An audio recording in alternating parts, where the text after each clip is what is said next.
There is a strange moment that happens before every important decision in life. A moment of silence. A pause. You sit there, knowing exactly what you should do. You feel it in your chest. You hear it in your thoughts. But instead of moving forward, you stop. You wait. You delay. And without realizing it, another day slips away. This is not laziness. This is not lack of talent.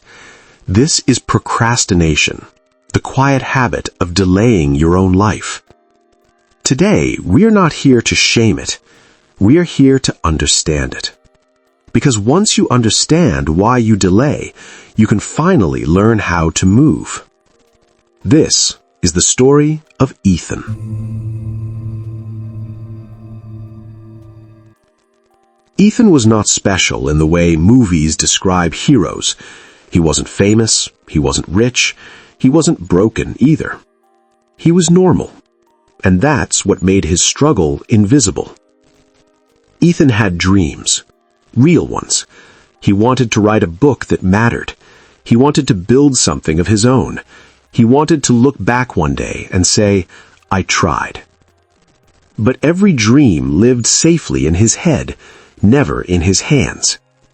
Each morning, Ethan woke up with a quiet promise. Today, I'll start. And each night, he went to bed with a familiar regret. Tomorrow, I will.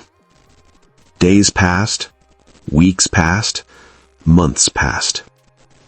And life waited. Ethan didn't spend his days doing nothing. He stayed busy, very busy. Watching videos, reading articles, planning, preparing, researching. On the outside, it looked like productivity. On the inside, it was avoidance. Procrastination is clever. It disguises itself as responsibility.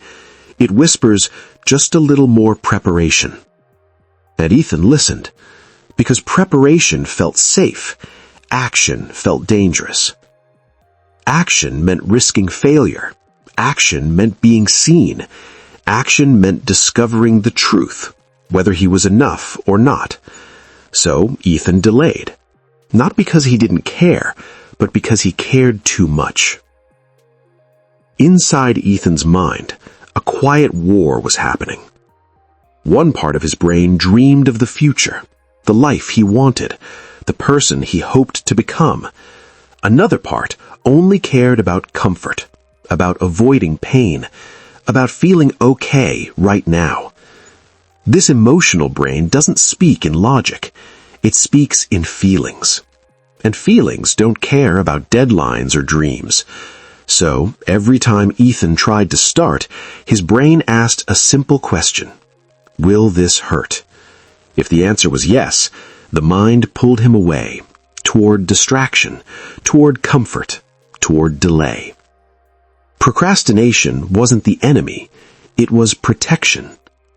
But protection has a cost. Time has a strange way of being invisible until it's gone. Ethan noticed it in small moments, seeing people his age move forward, watching others finish what they started. Each comparison felt like a quiet punch to the chest. He asked himself questions he avoided answering. Why am I still here? Why haven't I started? What's wrong with me? The truth was painful. Nothing was wrong with him.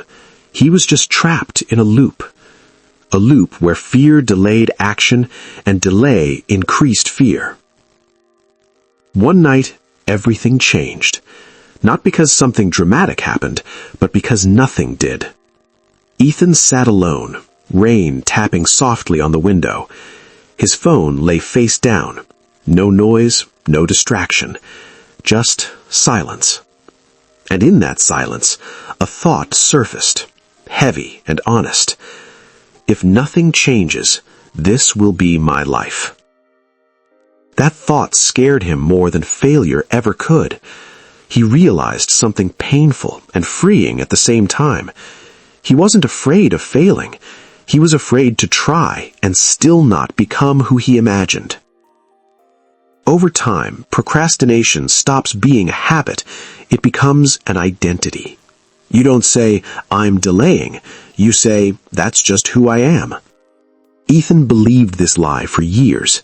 But procrastination is not who you are.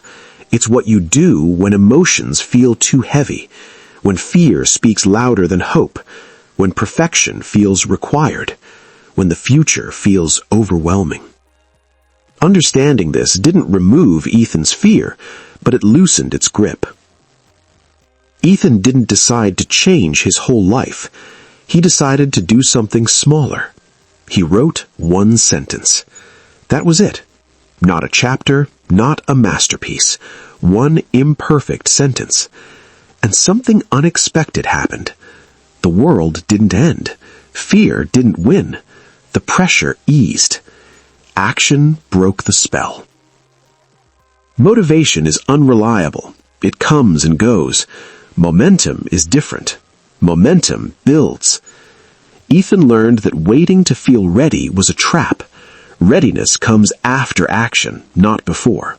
Some days he wrote tired, some days uninspired, some days afraid, but he wrote anyway. And slowly, identity shifted. He was no longer someone who procrastinates.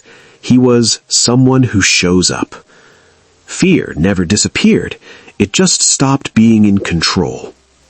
Ethan understood something important. Fear doesn't mean stop. Fear means this matters.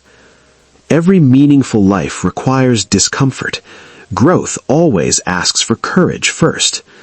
Procrastination delays pain, but multiplies regret. Action invites pain, but creates meaning. If you procrastinate, you are not broken.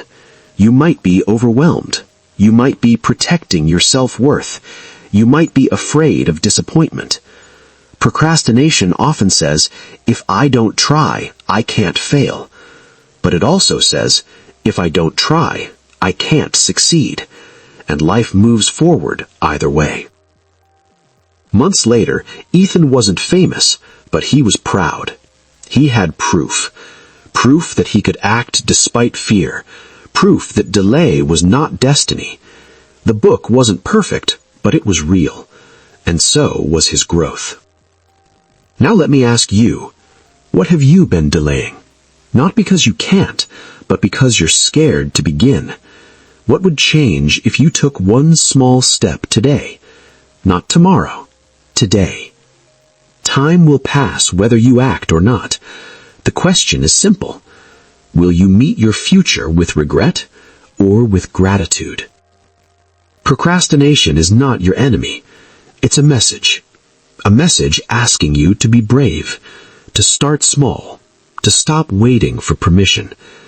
The moment you act, even imperfectly, you reclaim your life.